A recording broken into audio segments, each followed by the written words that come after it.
Hi, and welcome back to Making Australian Migration Easy. I'm Rhea Fawole, your host and the CEO and principal lawyer of SOLVi Migration, an Australian immigration law firm. I have worked in and around Australia's migration system now for 17 years, and I spent 20 years working in the Australian government, 12 of which was in the immigration department. I spent some time in the immigration minister's office, and I also spent time training visa decision makers on how to interpret migration law correctly. In this new series, we're going to start looking occupation by occupation at helping skilled professionals understand what Australia actually requires and how to actually approach the skilled migration process with confidence, clarity, and strategy. Today, we are going to be talking about teachers. If you are a qualified teacher, particularly those from the UK and US, or have a similar country with strong educational standards, and you have been thinking about the possibility of moving to Australia for a better lifestyle, better weather, and better work-life balance, and of course, long-term stability, this is your episode.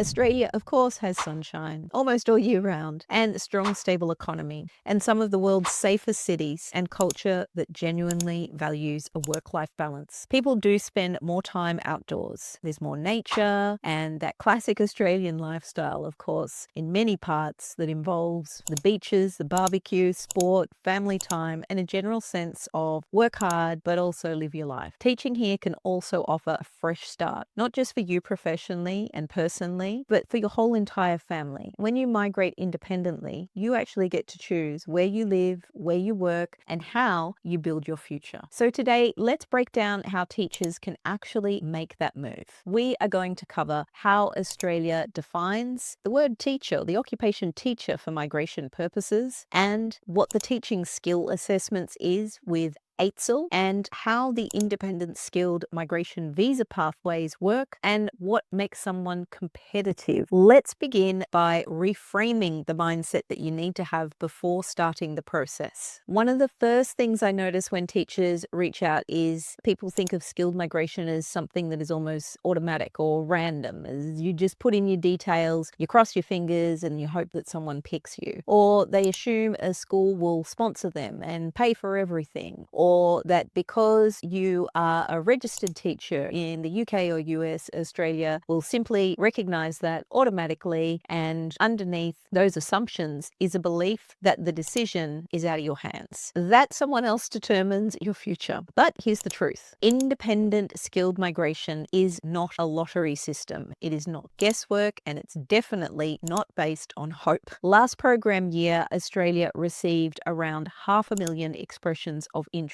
This is across all occupations. Out of these, there was only 25,000 visa places. 500,000 hands went up, 25,000 visas were issued. That tells you everything that you need to know. This process definitely is not luck. It is competition and it is strategy. If you do what many people do, the DIY or do-it-yourself approach, where you lodge an expression of interest, read bits of advice from Facebook, WhatsApp groups, and then you hope something comes through, well, you're essentially trying to swim against a very strong current with no direction. The number of people who contact us after 2 years of waiting only to discover their expression of interest has quietly expired and was never actually competitive is quite staggering to me. At SOLVi, we don't treat migration as a guessing game. We take a detailed, analytical, and strategic approach. And that is exactly why our clients succeed. For skilled migrants, we assess and design a strategic pathway for,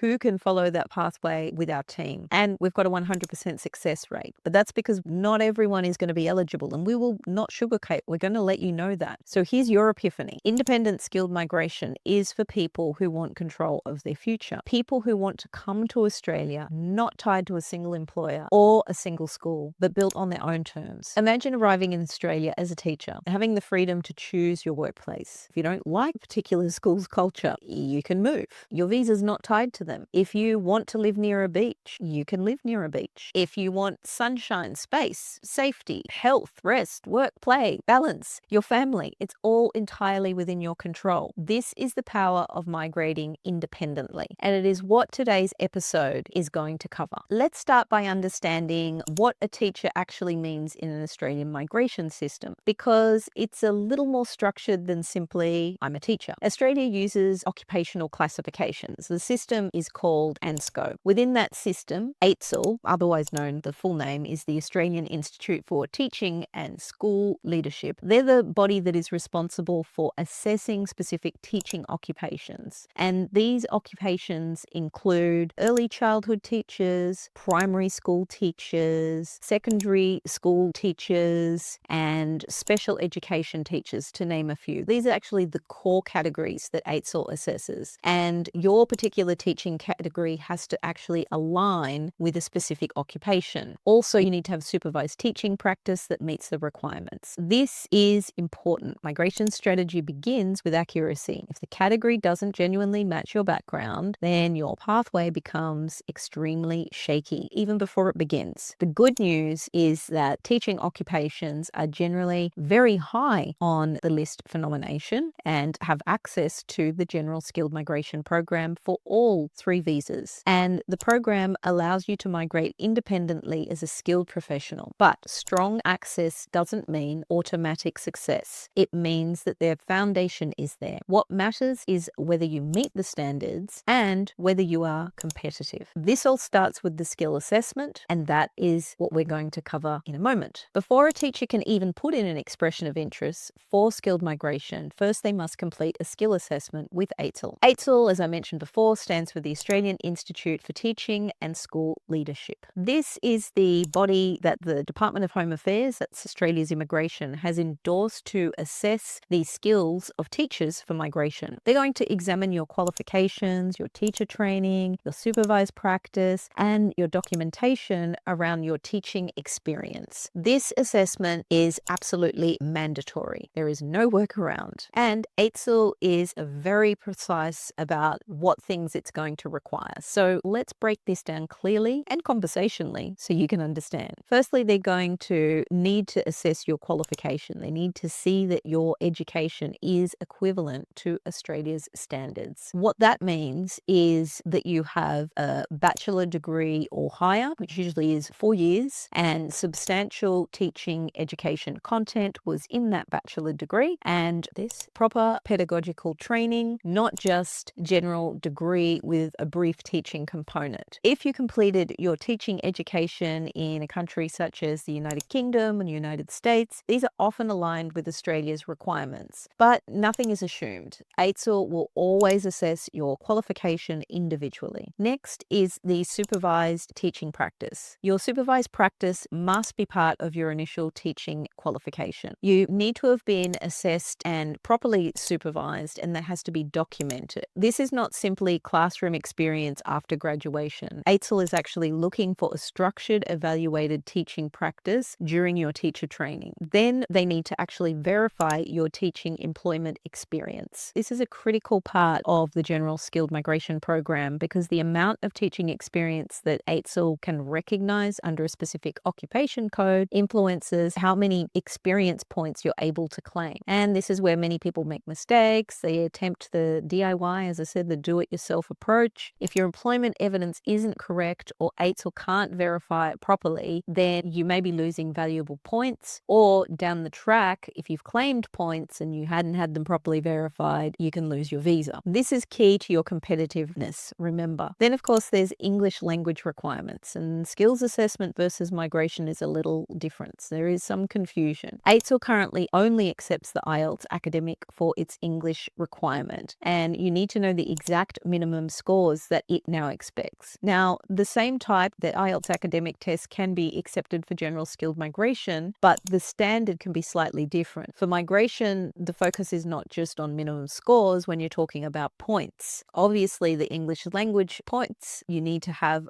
higher to be more competitive. So the key message, if you do not sit for an English test, you get 0 for English in terms of points for skilled migration. Even if you are from the United Kingdom, the US, or you completed your qualifications there, or in any other English-speaking country, this alone can make or break your competitiveness. So your English test is not just one more requirement, it plays an essential role both to meet AITSL's English language requirements, which are quite strict, and the exemptions are also quite limited, and it also will determine how many points you can claim for the skilled migration process and make a strategic plan tying the two of them together to make you competitive. Now, the last and most important thing that we need to talk about is the different visa options. So Australia's General Skilled Migration Program has 3 visas. The Subclass 189 Skilled Independent Visa, this is the gold standard for many people. It's permanent residency granted by the federal government, not tied to an employer or state government, and then you can live and work anywhere in Australia. You have maximum freedom. Then there is the Subclass 190 State Nominated Visa. This is also a permanent residency, but you need to commit to 2 years living in the state or territory that nominated you. States nominated teachers based on their workforce needs, and each state has its own criteria for the invitation patterns. Lastly, there's the Subclass 491 Regional Skilled Visa. This is a provisional visa that leads to permanent residency after you meet certain requirements, living and working in regional areas. Many teachers thrive in regional communities with strong school systems and better housing affordability. This is why these pathways exist, but what really matters is your competitiveness. The competitiveness is not the same as simply meeting minimum requirements or deciding which one you would like to have on paper. Being competitive means understanding how all the moving parts from this migration process fit together. How competitive are you in terms of age? Because the closer you get to the upper end of the limit, the fewer points you have, and you have less time to work strategically. Your AITSL outcome, which determines the exact teacher category and therefore the pathway which you are targeting. Your teaching experience and whether or not it can be verified to the standard AITSL requires, and immigration too. Your English test results, both yours and your partner's if applicable, because English test points can totally shift your competitiveness in your profile. Does your partner have skills which can also contribute, that can bring additional points and additional pathways if they also have a skilled occupation? Whether or not you're an early childhood teacher, primary, secondary, or special education, and how these groups are performing in the nomination cycles. Your nomination strategy needs to be different state by state because they each prioritise in different ways. And so does the federal government in their invitations for nomination as well. And importantly, your commitment to completing this process properly, because skilled migration is an investment. It's not something that you can just try and see what happens. At SOLVi, we're not going to sugarcoat it. We're not going to tell people that they're competitive simply because they meet the minimum threshold. We actually look at the law, the data, the nomination patterns, and your individual background, and your partners as well. Only then are we going to tell you whether or not you actually are a viable candidate for this pathway. That's how we actually maintain our 100% success rate for skilled migrants that we accept into our law firm to assist with this process, because we're only going to accept cases that we can actually build a successful strategy for, and our clients are fully ready to follow this strategy and follow our legal advice step by step. So today we covered a lot. So you now actually understand how teachers are classified in the migration system in Australia and what AITSL is for and why your supervised teaching practice and English test actually matter, the difference between being eligible and competitive, and the skill visa options, which include the subclass 189, the 190, and the 491, and what they all offer teachers. Why so many teachers choose the independent pathway to Australia, and also why strategy and not guesswork determines who actually gets an invitation. Australia is a remarkable place to build a teaching career. Sunshine, safety, work-life balance, space to breathe, culture that values lifestyle, and opportunity to give your family, defined by freedom, not just by the visa and being tied to an employer. So independent skilled migration is a pathway that does give you all of those things in spades. If you've listened to what I have said today and you're thinking,